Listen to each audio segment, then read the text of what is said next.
go right.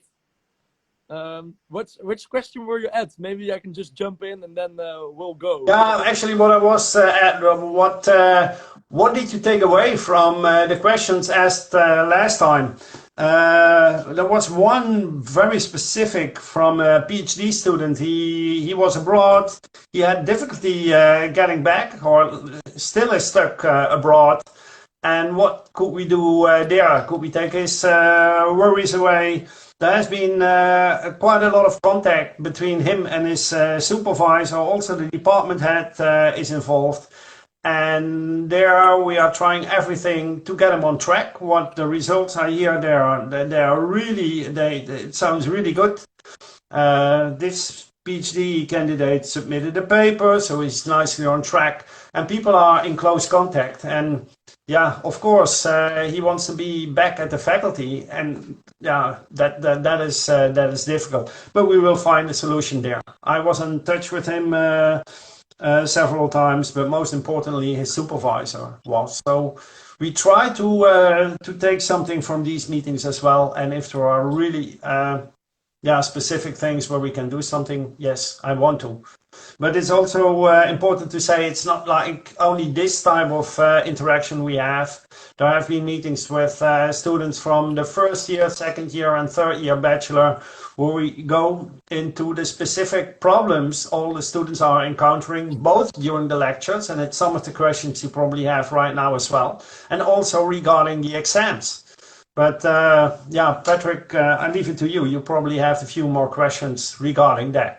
Yes, I did. I just want to say about the questions I already sent them to you, but those were not, I just want to specify, those were not my questions. Those are actually questions from, we specifically got from students via our Instagram account.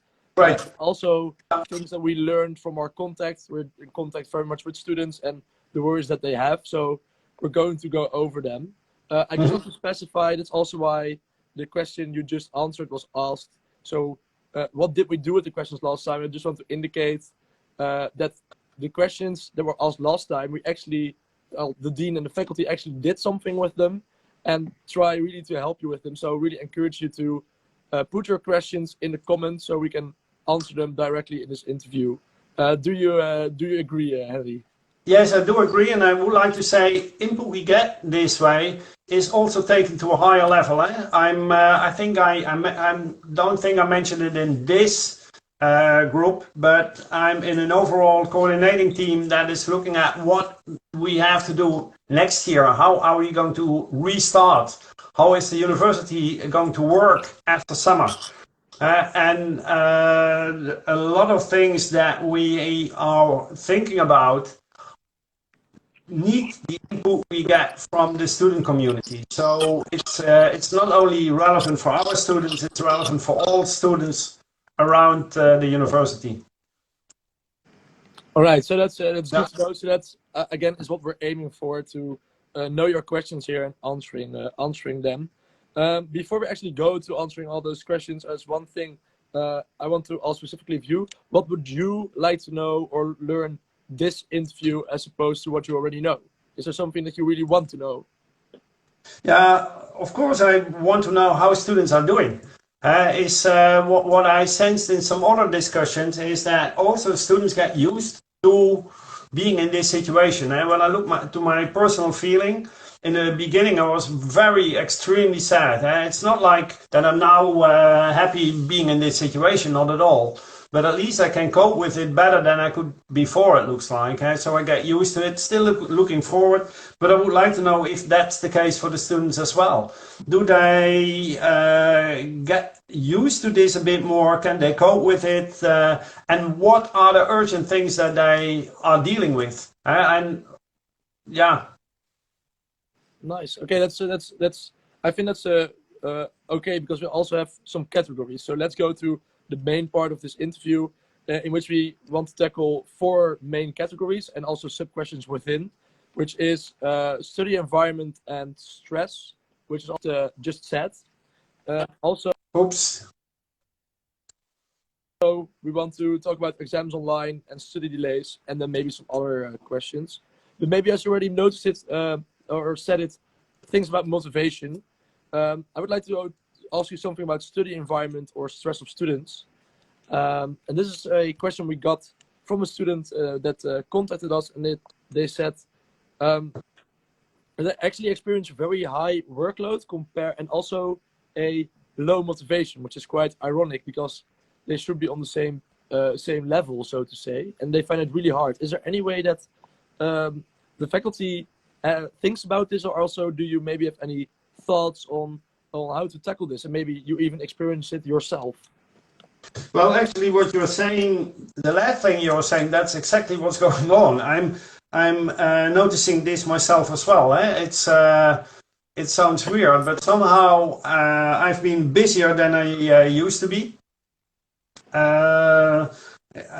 It's extremely tiring, I must say, to look all day to a screen like this. And I can imagine that the same is true for students. So we have a lot of students who are now involved in the DSE. So they have to work in groups of 10. I don't think it's a great idea to be glued to the screen for 10 hours a day. I hope that is not the case. So what I think is really important for students is that they get a habit and get a rhythm in their day where they know that they have to take off every now and then as well. So I don't know, probably most of you are aware, but if you look at the general website of TU Delft, there are some recommendations there, and they have been thought of really well, because we have been thinking about this ourselves as well. So the things the students are struggling with are the things that we are struggling with as well. We are also locked up in our rooms. Like I said before, typically we have a bit more space, but still, and you have to find a way of making it a normal day. Try to start at a regular time. What I learned from the discussions with the bachelor students, they said if you look at the type of lectures we get, then it's our recommendation to you that you have more lectures that you actually have to follow. That's a live stream sort of what is being told. Then have a pre-recorded video that you can watch whenever you want, because then you can decide to wake up 11 in the morning. And so we take the lessons that we have to take this into account. And for the student, I think it's important to make sure that you still have, let's say, a rhythm in your day where you start at the regular times, but where you also build in a break. And I noticed for myself that it's a difficult thing, because sometimes I have a day that I hardly have a break. I can hardly go to the bathroom because you go from one meeting to the other, and that's not good. So yeah, so are you already mentioning some type of structure that you want to your day, which is kind of lost? And you also mentioned that the faculty already learns in terms of how they give their lectures to make it more structured. Is there any other developments to try to make education more structured, so also the days of students become more structured? Yeah, we are looking at how we are going to arrange the lectures for the fourth quarter, but already also thinking what's going to happen after summer. Can we be sure that everything will return to normal after summer? I have my serious doubts, and everybody has. So that means that right now we are thinking, how do we get the students involved? It will not be a situation, I think, where we have to do everything from home, but it will probably be a combination from on-campus and online education. And the amount of on-campus might be different for, let's say, the new students, let's say first and second year, perhaps, compared to the students who are here a longer time. But it's something that we are looking into right now. But I don't have all the answers, because it's really specific for the type of lecture you're talking about. No, of course, but it's at least nice to know that the faculty is working with also. Yes, absolutely. That stability. We are thinking. Yeah. You go. You were talking. We are thinking of going to smaller classes, for instance, so that you could be physically together, but it has to be seen how we can arrange that. Imagine that we have 400 students suddenly who have to be 20 groups of 20. You can imagine what requirement that would be for the available space. Eh? So these are the things that have to be worked out right now. But it's important for the students that we are aware of this, and we want to get the students involved, and we are very much worried about students, staff also, but students to get in a, let's say, social isolation. That's absolutely not what we want. And we want them to be connected to the university, and we want to have added value of following lectures here in Delft and not from your room at home, wherever it is. Yeah. So maybe already talking about what you're saying, that people might be in Delft next year, or at least there's a hybrid solution towards education. We also know that a lot of international students, for example, have a room at their home and are stuck abroad. And we also learned that it creates some tension. There's also a question: how do I get my room in Delft next year? Yeah, I see that. Yeah. Are we also thinking about the fact how to accommodate those international students that might not be in the Netherlands? Yeah, I think together with Duo, but that's something really on university level that we are looking at. I know that people say we specifically want to get the foreign students here, but yeah, that's for me that's a difficult question. I mean, I'm not renting rooms, whatever, but I know that the university overall and Duo are looking into this. Okay, so it's yeah, I think for international students, especially at such an international faculty, it's very good to take this into account. Talk about those. Just one more question about motivation before we also go to online exams, which had a lot of questions actually. Is there an active way that people can seek help with the faculty about their personal circumstances, like the academic counselors, for example? Absolutely. No, the academic counselors are still accessible. We are investing in getting more. So if students are suffering from problems, please do not hesitate to contact our academic counselors. That's what they are there for. Nice. Thank you. Then maybe what I said, also a lot of questions were asked about online exams and online examinations, which are, I think, ultimately one of the most different things of online education, because that never regularly happens. First of all, students say that they experience, in some instances, more stress during a online exams that doesn't really compare to a normal exam, and that also might affect their grades. Is there also a way that you have any thoughts on this? Yeah, first of all, the feeling I get, and also from talking to the bachelor students, is that students are very much afraid. Yeah, there are several things playing a role. Technical stuff, so you can get stress from suddenly your internet connection getting bad. I mean, imagine this would have been an exam and we would have lost 15 minutes. That would have been pretty bad. Yeah. So we are thinking at the university, how can we help students with the technical means to do something like that? But then, yeah, it's sometimes difficult. We had problems, for instance, reaching out to the other way around, students from Singapore, for instance, logging into our system. Apparently that was being blocked over there, not over here. And I can see that that is causing a lot of stress. In those cases, we really try to help on an individual basis, like we did in a particular case. I was really approached by a very worried parent who said, hey, my daughter cannot take part in the exam, do something. So something was done. Doing something there creates some other fuss. So it's also important to realize that somehow we all are in this, in a let's say,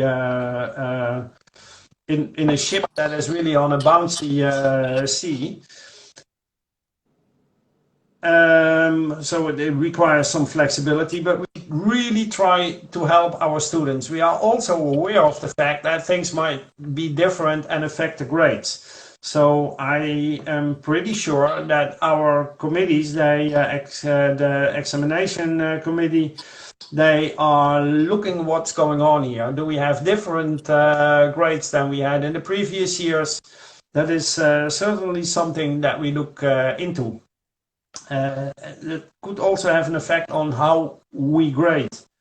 And then a very important point that I would like to add is that we know that students are also worried about being accused of fraud. Yeah. Because something happens. For instance, your connection is gone, and then and now they think I switched off myself. In the meantime, I'm looking up something, and then I'm accused and I'm out. It's very important to mention that, of course, we are not in here for a witch hunt. I mean, it's not like, let's try the thing and then we accuse you of fraud and we throw you out. It's no, our assumption is that our students are honest. And when we ask them, and we know, we also hear the students, they say, well, we switch off our WhatsApp accounts. We are not in touch with each other. So yes, our assumption is our students are honest and really want to learn something, want to achieve something and not gain a title by cheating. On the other hand, of course, we have to do something to keep your diploma valid as well. That's the other side of the coin. In the very beginning, when we were saying what type of exams we were going to do, there were also students who said, no, you're completely ignorant and naive. So, of course, the students are going to cheat and whatever. I don't think so. And I think the majority not. So. But my point is, there were also students who were saying you have to do much more regarding checking what's going on. But anyway, it's not a witch hunt, so it's not like we are in there trying to accuse students of fraud. And we all realize it's a very difficult situation, and that means that we have to get compromises also on how we grade or whatever. So it's I don't want the students to be worried. Yeah. Okay, I think that's really a comfort for the students who are also maybe affected by this kind of stress during their interviews. Also, maybe a small conclusion is that you're saying that you will also always handle this in individual cases. Like no case is different, and there's enough certainty that you will not be accused over one night.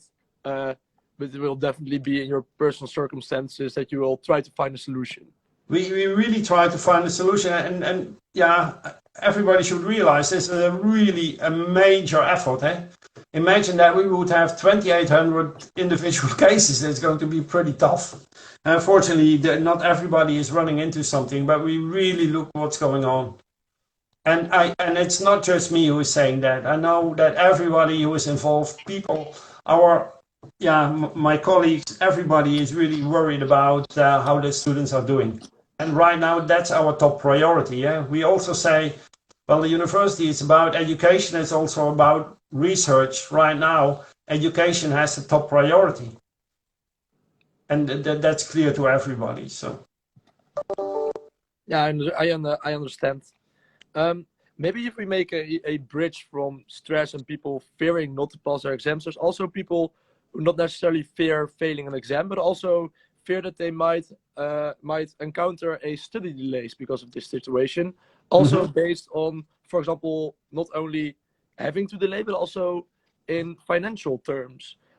First of all, about study delay, is this something that can be found a solution for students to help them make sure they keep on track, and if they encounter a study delay, that we help to get them back on track, or if we compensate them maybe?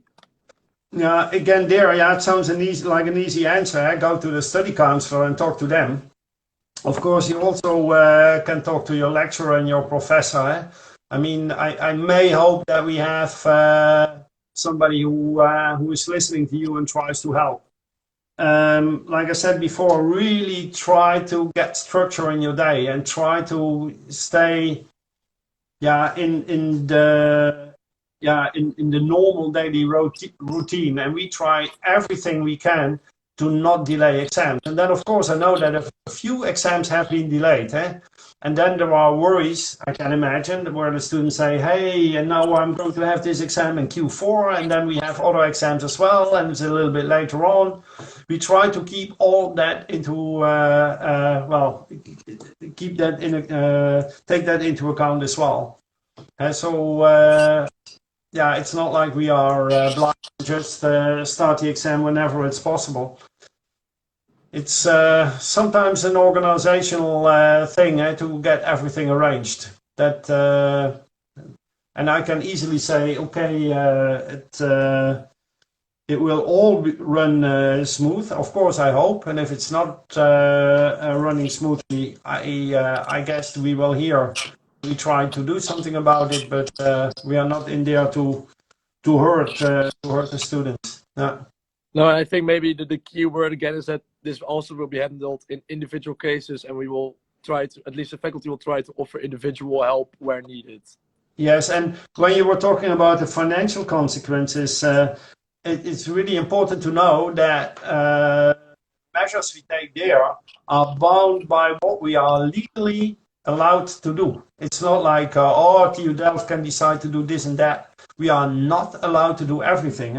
So what we did is that for the students that are in the end phase of their study, and they, for instance, they would end before September 1st, if they get a delay of 3 months, for instance, and that's for the non-EEA students, so the out of Europe students, that they don't have to pay the normal tuition fee they normally would have to pay, but that's actually the fee that the European students have to pay. That's a huge difference, and this is something we can do, and we did.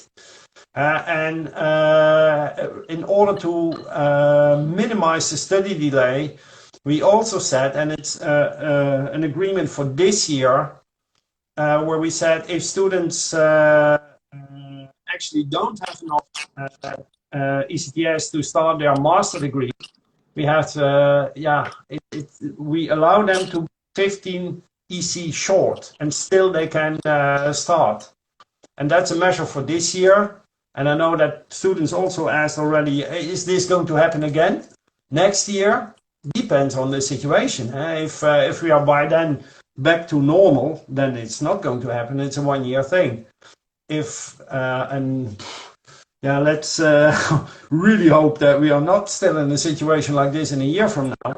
But if something like this would happen again, then of course we look into it again. Yeah. So you're also talking about like national laws, for example, and thinking about those countermeasures for delay. Would you also expect that the government or the TU Delft would look into also BSA postponement for next year, just like this year, if this continues? Not yet, but nobody is already doing that, but I can guarantee you that if we would be in non-ideal circumstances again, like we are this year, where there are valid reasons to say we have to do something special, yes, then I'm pretty sure that people will look into this again. So but for now, we said this is a measure for this year. So the students can start with their masters, having 15 ECTS short, and then they have a full year to get the remaining 1 to 15 ECs. So at least in a quite a way, people are protected against study delays, which is I think also very comforting. One last topic that I had written down here before we go to the conclusion and close off this interview were about priorities that normally the faculty has, but might be a bit out of the way now, which is I think explainable.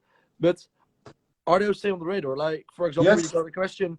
Normally, diversifying our faculty is a very big point in this year. Is it still going on? Absolutely. Now, what we didn't stop doing is actually looking for new people. So really, the recruitment is still going on fully, and I'm very happy to see that this year we have a prediction of the number of staff we have. And we know that some people are going to retire, and we want to hire new people, and then so we want to grow in the course of this year. And the numbers I got from early May show that we are ahead of what we expected, so that's good. Regarding diversity and gender diversity, for instance, we have very ambitious targets, and I think we are going to reach our targets way sooner than we originally anticipated. So actually it's going well. You see that we have the number of female assistant associate professors has been growing quite significantly compared to 1.5 years ago, and that's good. I hope that pretty soon we will also have a much higher percentage of female full professors. That's what I'm hoping for, and we're trying. So there sometimes you have you suffer a little bit from the corona crisis, because when you're scouting internationally and you want people to move with their family from I don't know where in the world, because we're scouting internationally, then right now it might delay things a bit, but rest assured, all the goals we had, the things we want to focus on, it's fully going on. And yeah, could you maybe no change. comment a little why you think it's still important to set those goals? I don't see any reason why it's not important. I mean, why would this crisis change the goals we had? For instance, the composition of our staff. If we think, and I think so, that we would benefit, and the world benefit, our sector benefits from having a more diverse staff and student population, by the way, then why would this change because of the situation we're in right now? And hopefully this situation is going to be temporarily. It should be. I mean, we cannot live like this forever. I mean, come on. Then, yeah, you are probably going to expect that I go outside and get sick or get not sick or whatever, but you're not going to stay inside the rest of your life. And nobody wants that. I don't want that either. I mean, so there is no reason to change that. And another thing that's really important for our faculty is sustainability. We say sustainability in aviation is crucial. Yeah, we have been saying this for years, and I want that we focus all our attention and align the things we are doing to make it happen, and to be, let's say, the international figurehead, the party that is taking the lead and bring others together. This is going to continue, and in fact, when you look at the requirements that are now being given by governments, when they give money to our sector, they say you better really make it more sustainable. So it's opening up possibilities as well. At the same time, yeah, we have to see how much money there is for the rest. We'll see. But the things we think are important are more important than ever, I would say. So no change. Great to know. Then also you're looking also into the future. So I want to go into the conclusion of this interview. First of all, we had some questions from the students, and all my questions that I asked you were from students actually. You already maybe said it at the beginning, you already said it last time. Could you still maybe underscribe why it's important that we keep in contact with our students in this manner? It's important to stay in touch with each other, right? I mean, if you're really getting isolated, you're on your own, everybody becomes unhappy. I mean, I cannot stress enough how important it is to be in touch. We have to be in touch with our students. The students have to be in touch with each other, and you have to help each other as well. And sometimes it's giving good opportunities as well. It's something from my personal experience, and that is a good thing, perhaps, or a good thing, a minor good thing from a crisis like this. I got in touch again with my colleagues and friends from 32 years ago. I was a postdoc in Colorado and Boulder, and we had a very nice group of people. And some left 32 years ago, I a little bit later, but in a short period of time, we had a great bunch of people. And we all got together last weekend. So we had a meeting, a Zoom meeting, and everybody was there. And I can't tell you how much fun it is to do, and it gives you the energy to continue. And so this is what we have to do here as well.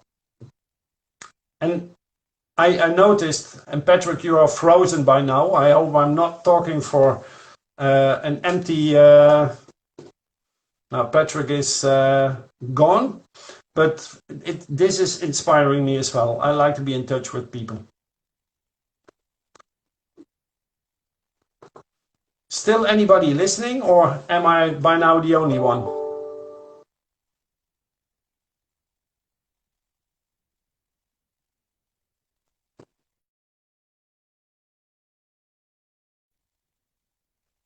Nope.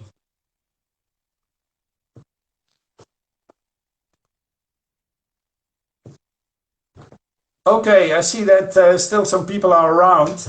I don't know what else I could say for now. I really hope we can repeat this. I think we will. Let me see my mail. I think June 4th was another one where we try to do it again. Let's stay in touch. If you have certain issues that you like to be addressed, please send it to the VSV. And hold on, I think Patrick wants to get in again. But if you have certain issues that you like, there you are again. I think the technology doesn't want us to talk to each other. Yeah, but that's what I said. You are at the faculty, eh? I said the meeting we had this morning. The people who were actually outside of Delft had a better connection. It's pretty sad. So we'll solve that. Yeah. Maybe I see one last question, which might be nice that we also answer a question that was done live before we close this off. And that is the next interview we already have planned for the 4th of June. Then hopefully let's say the technology has a better favor with us than this time. Is there anything that you hope will change in those 3 weeks until we meet again? For example, there's a question you already. I hope have in-person master defenses. Yes, for instance, that was the last question. So we are looking into that.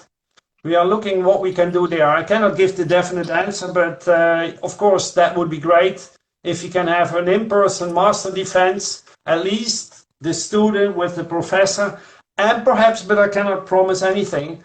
I can imagine how nice it would be to have your parents there as well, whatever. But these are questions we have too. And it's being looked at. I don't have the answer yet, but hopefully soon we know more. And the question is, in June, when in June?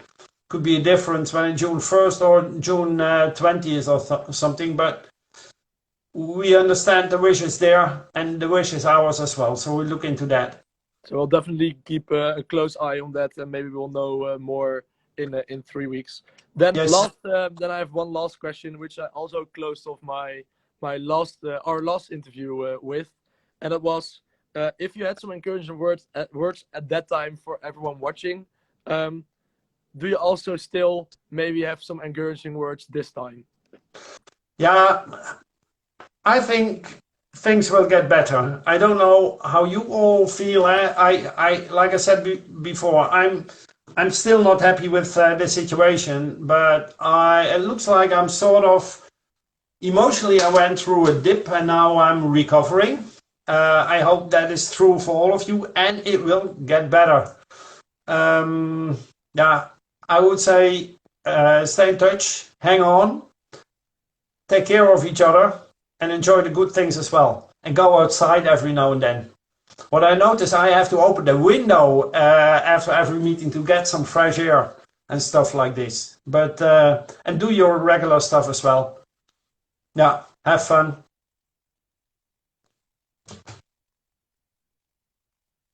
And these magic words froze Patrick again. So I thank you all for being here, for listening. I think Patrick is watching but cannot speak anymore. I hope to see all of you hopefully sooner than later in real life again. But otherwise we see each other here on the 4th of June. Stay healthy. well. Studying is important, but also enjoy all the things in life too. So take care. Bye bye, everybody. Bye.